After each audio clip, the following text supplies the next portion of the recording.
मैं रवि कुमार आप सभी व्यूअर्स का आपके चैनल फिजिक्स इज इजी पे स्वागत करता हूं। तो हम लोग इलेक्ट्रिक पोटेंशियल चैप्टर 3 पढ़ रहे हैं और चैप्टर में हमने कहा था कुछ प्रॉब्लम तो करवा ही रहे थे और अंतिम टॉपिक हम लोग का इलेक्ट्रिकल पोटेंशियल एनर्जी निकालना इलेक्ट्रिक डायपोल का वह बच रहा था और सबसे ज़्यादा क्वेश्चन इसी सेक्शन से आपका एग्जाम में पूछता है। तो विद्युत द्विध्रुव की स्थितिज ऊर्जा, तो हम लोग को पता है कि स्थितिज ऊर्जा सीधा किससे रिलेटेड है, वर्क से रिलेटेड है। यानी कि अगर हम लोग वर्क निकाल लेते हैं तो फिर आसानी से वही वर्क उसका इलेक्ट्रिकल पोटेंशियल एनर्जी या विद्युत स्थितिज ऊर्जा में बदल जाता है। तो लास्ट क्लास काफ़ी इम्पोर्टेंट था, हमने याद होगा आप लोग को, देख लीजिए जल्दी से कि अगर कोई इलेक्ट्रिक डायपोल था इस तरह से, या डायपोल का अक्ष है आपका और यह विद्युत क्षेत्र की दिशा से थीटा कोण बना रहा था और समरूप विद्युत क्षेत्र में रखा गया था। तो नेट फोर्स आपको बताया था कि इधर की हुई दोनों एक दूसरे को कैंसिल कर दे रहा था, तो नेट फोर्स 0 हो रहा था, लेकिन नेट टॉर्क 0 नहीं हो रहा था। यानी विद्युत क्षेत्र चूंकि एक इधर से की हुई खींच रहा है इधर से, तो इसको क्या कर रहा है, इस तरह से घुमा के क्षेत्र की दिशा में लाने का प्रयास कर रहा है। यहीं पे सारा चीज़ आप लोग समझते जाइए कि मान लो अभी यह कोण थीटा है और अगर इसको छोड़ दिया जाए तो विद्युत क्षेत्र इसको घुमा के इस तरह ले आएगा, मतलब इसको इलेक्ट्रिक फील्ड के अलाइन कर देगा। तो इस केस में थीटा आपका क्या हो जाएगा, 0 डिग्री। तो अगर यह डायपोल आपका घूम के और इस तरह से क्षेत्र के दिशा के समान आपका इसका एक्सिस हो जाए तो इस अवस्था को डायपोल की साम्यावस्था कहते हैं। यानी साम्यावस्था में यह एंगल थीटा क्या हो गया, 0 हो गया। तो यह भी ध्यान रखिएगा। तो लास्ट क्लास में क्या किए थे कि अगर यह थीटा एंगल पे है और वह द्विध्रुव इसका जो टॉर्क है, इलेक्ट्रिक फील्ड जो डायपोल पे टॉर्क लगा रहा है वह इसको इस तरह से रोटेट करने का प्रयास कर रहा था और उस टॉर्क के अगेंस्ट हम लोग क्या किए थे, तो यहाँ थीटा से एकदम सूक्ष्म विस्थापन डी थीटा किए थे और उसमें किए गया कार्य डी डब्ल्यू का मान हम लोग निकाले थे और वही डी डब्ल्यू को इंटीग्रेट किए थे। तो टोटल वर्क डन हमको मिल गया था P cos theta 1 minus cos theta 2। तो याद रखिए कि यह रिजल्ट क्या निकला था, तो किसी विद्युत द्विध्रुव को जो कि मान लीजिए कि अभी किसी एंगल थीटा पे है और उसको घुमा के थीटा 2 एंगल तक ले गए, तो थीटा 1 से थीटा 2 तक उसको रोटेट करने में, घुमाने में किया गया कार्य W बराबर हमको मिल गया था P cos theta 1 minus cos theta 2। इसको समीकरण 1 भी लिख दिए। तो यह सबका जड़ हो गया, यानी आगे जितना भी रिजल्ट मिलेगा सबका यह जनरलाइज रिजल्ट मिल रहा है कि कोई पोजीशन थीटा 1 से थीटा 2 पोजीशन तक घुमाने में कितना कार्य द्विध्रुव पर हो रहा है, तो P cos theta 1 minus cos theta 2। यह ध्यान रखिएगा। और दूसरा चीज़ आपको ध्यान रखना है, दो टर्म यहाँ पे आएगा, विद्युत द्विध्रुव की साम्यावस्था और मानक अवस्था। दोनों में कंफ्यूज होता है स्टूडेंट, ध्यान से समझ लीजिए क्वेश्चन में कि वह मानक अवस्था कह रहा है या साम्यावस्था कह रहा है। तो साम्यावस्था का मतलब क्या हो गया कि द्विध्रुव का अक्ष विद्युत क्षेत्र के समानांतर हो गया, इस तरह से हो गया। तो उस केस में थीटा क्या हो गया, 0 डिग्री हो गया। तो इसको कहेंगे द्विध्रुव की साम्यावस्था। मान लो यह आपका इलेक्ट्रिक डायपोल है, तो यह अक्ष इस तरह से घूम के और विद्युत क्षेत्र की दिशा में हो गया, दोनों का अक्ष एक समान दिशा में हो गया, तो इसको द्विध्रुव की साम्यावस्था कहेंगे। और ऑब्वियस है कि साम्यावस्था में यह थीटा क्या हो जाएगा, 0 डिग्री हो जाएगा। और दूसरा केस आपका होता है विद्युत द्विध्रुव की मानक अवस्था, यानी कि जिसको स्टैंडर्ड पोजीशन कहते हैं। और विद्युत द्विध्रुव के मानक अवस्था में उसका विद्युत स्थितिज ऊर्जा 0 माना जाता है और उसका रीजन भी है, अभी ध्यान से समझ लीजिए सब लोग। तो अगर कोई विद्युत द्विध्रुव है, मान लीजिए यही पेन आपका विद्युत द्विध्रुव है और इसका मानक अवस्था क्या होता है, जब इस द्विध्रुव का अक्ष विद्युत क्षेत्र के लंबवत हो। यानी द्विध्रुव कैसे होगा, तो अगर इलेक्ट्रिक फील्ड इस तरह से है और द्विध्रुव को इस तरह से रखे, बिल्कुल क्षेत्र के कैसे रख रहे हैं, लंबवत रख रहे हैं, तो इस अवस्था को हम कहते हैं विद्युत द्विध्रुव का मानक अवस्था। अच्छा से याद रखिएगा। साम्यावस्था में क्या होता है, तो इसका अक्ष विद्युत क्षेत्र के लाइन होता है, विद्युत क्षेत्र के समांतर होता है, और साम्यावस्था में थीटा आपका क्या हो गया 0 डिग्री। जबकि मानक अवस्था में थीटा क्या हो जाएगा, तो विद्युत द्विध्रुव कैसे है, इस तरह से है, विद्युत क्षेत्र के लंबवत है। तो विद्युत क्षेत्र रेखा के अगर लंबवत है तो थीटा कितना हो गया 90 डिग्री। इस तरह से रखेगा, थीटा कितना हो रहा है 90 डिग्री हो रहा है। तो विद्युत द्विध्रुव का मानक अवस्था या standard position of electric dipole काफ़ी महत्व रखता है, क्योंकि मानक अवस्था में इसका विद्युत स्थितिज ऊर्जा शून्य लिया जाता है।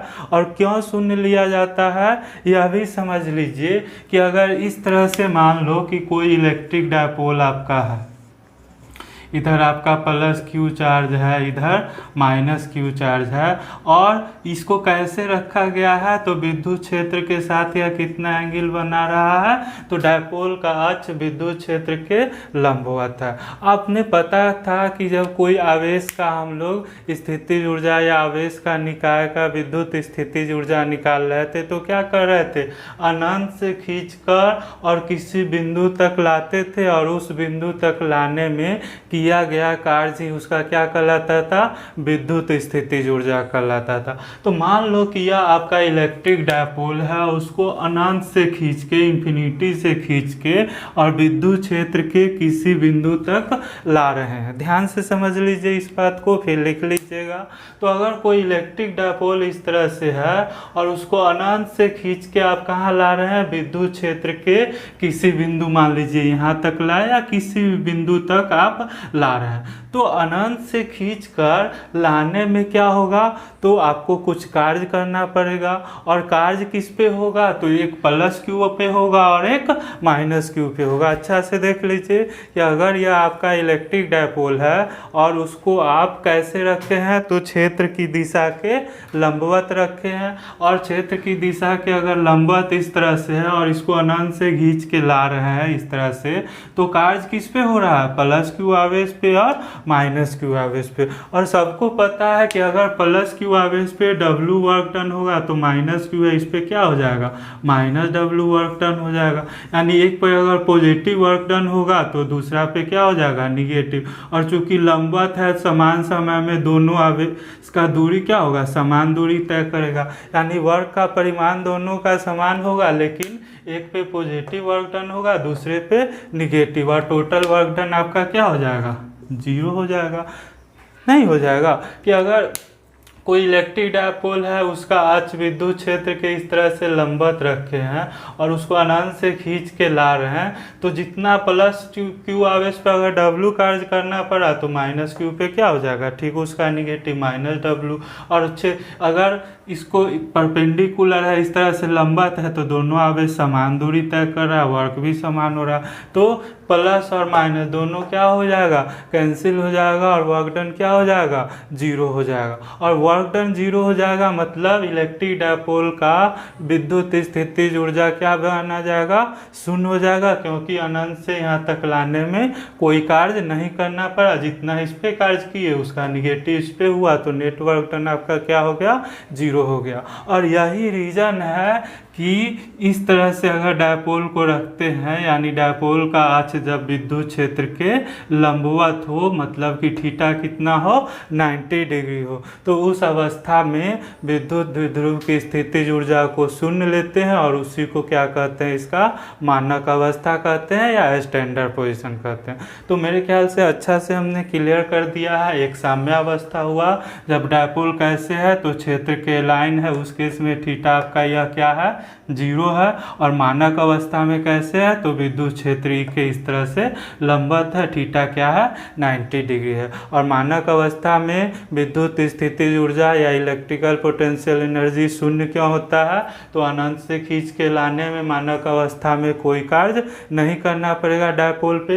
एक्चुअल में कार्य होगा तो जितना इस पे पॉजिटिव होगा उतना इस पे निगेटिव कार्य होगा, नेटवर्क डन 0 होगा। और इसी कारण से विद्युत द्विध्रुव की मानक अवस्था या स्टैंडर्ड पोजीशन में इसका इलेक्ट्रिकल पोटेंशियल एनर्जी 0 लेते हैं। तो यह दो टर्म का यूज करेंगे, चूँकि आगे क्वेश्चन भी में भी आपका कभी कहेगा कि साम्य अवस्था से इतना एंगल घुमाया या मानक अवस्था से इतना एंगल घुमाया, तो वहाँ बिल्कुल कंफ्यूज नहीं होना है। अब जल्दी से हम लोग लिख लेते हैं। तो लास्ट क्लास में हम यह रिजल्ट निकाल लिए थे कि θ1 एंगल से θ2 एंगल तक अगर घुमाते हैं तो वर्क कितना करना पड़ा था, P cos θ1 माइनस cos θ2। या लास्ट क्लास में आप लोग देख लीजिएगा अच्छा से। अब कुछ विशेष स्थिति है, स्पेशल केस देख लीजिए।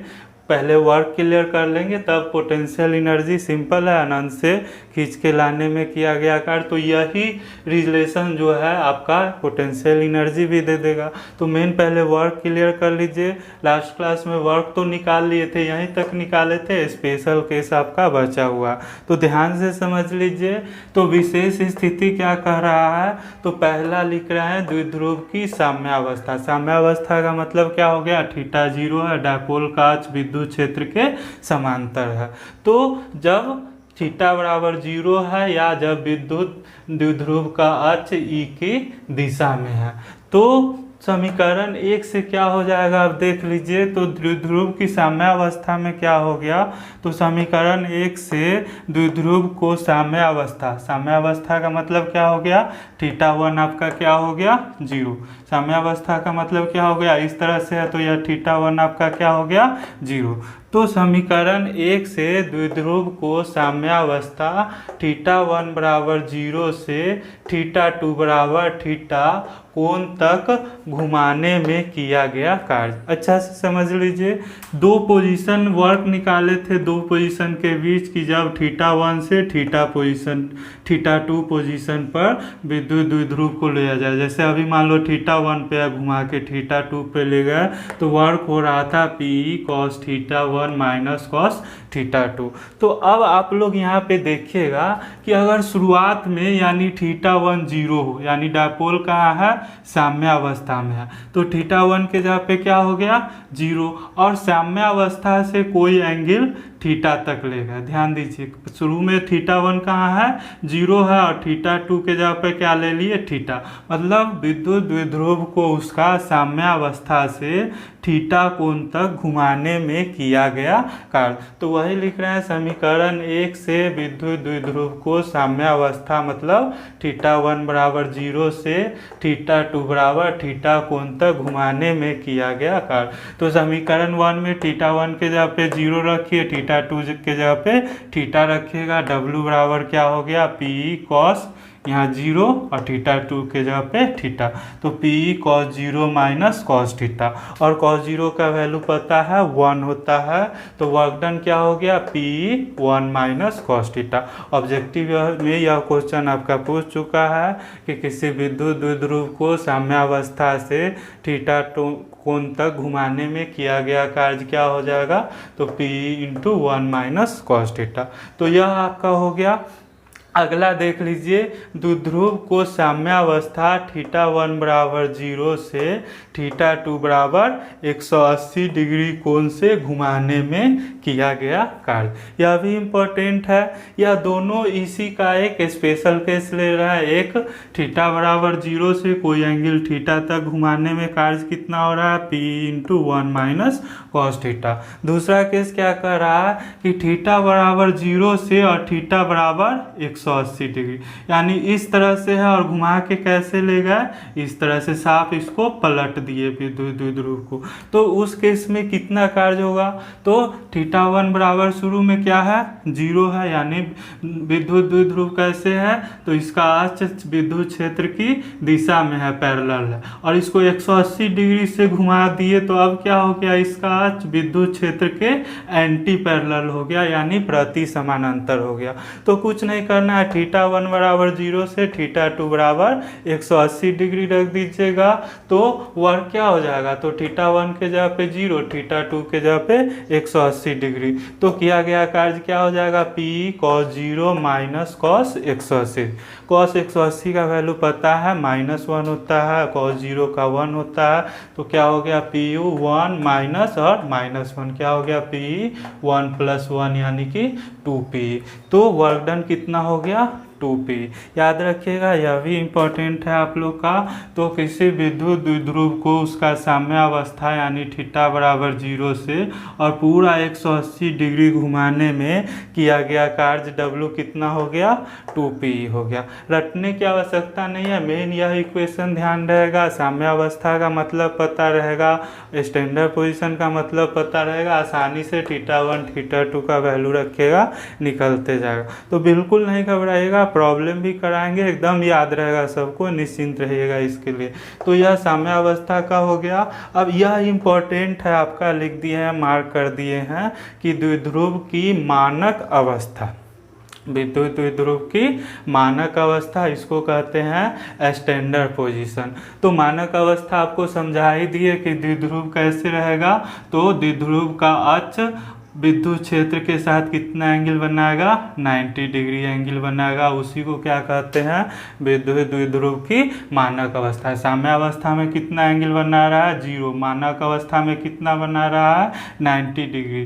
तो मानक अवस्था, विद्युत द्विध्रुव की मानक अवस्था में लिख लीजिएगा या स्टैंडर्ड पोजीशन में, जब द्विध्रुव का अक्ष विद्युत क्षेत्र के लंबवत हो तो उसे द्विध्रुव की मानक अवस्था या स्टैंडर्ड पोजीशन कहते हैं। और मानक अवस्था में विद्युत द्विध्रुव का इलेक्ट्रिकल पोटेंशियल एनर्जी 0 लेते हैं, 0 लेते हैं। रीजन क्या है कि इस तरह से अगर इसको खींच के किसी पॉइंट तक अनंत से खींच के लाते हैं तो नेटवर्क क्या हो जाता है, 0, क्योंकि पता है द्विध्रुव पर जो आवेश है पॉजिटिव निगेटिव। तो जितना इस पे अगर +W कार्य करना पड़ा, इस पे -W, टोटल वर्क क्या हो जाता है, 0। तो इसी कारण से मानक अवस्था में विद्युत द्विध्रुव का इलेक्ट्रिकल पोटेंशियल एनर्जी या विद्युत स्थितिज ऊर्जा 0 माना जाता है। तो यहाँ तक अच्छा से आप लोग को समझा दिए हैं। अब कुछ नहीं, केवल इसका पोटेंशियल एनर्जी का परिभाषा लिख देते हैं, 1-2 पॉइंट होगा, आपका क्लास खत्म हो जाएगा। और देखिएगा काफ़ी क्वेश्चन आपका क्वेश्चन बैंक से बनेगा।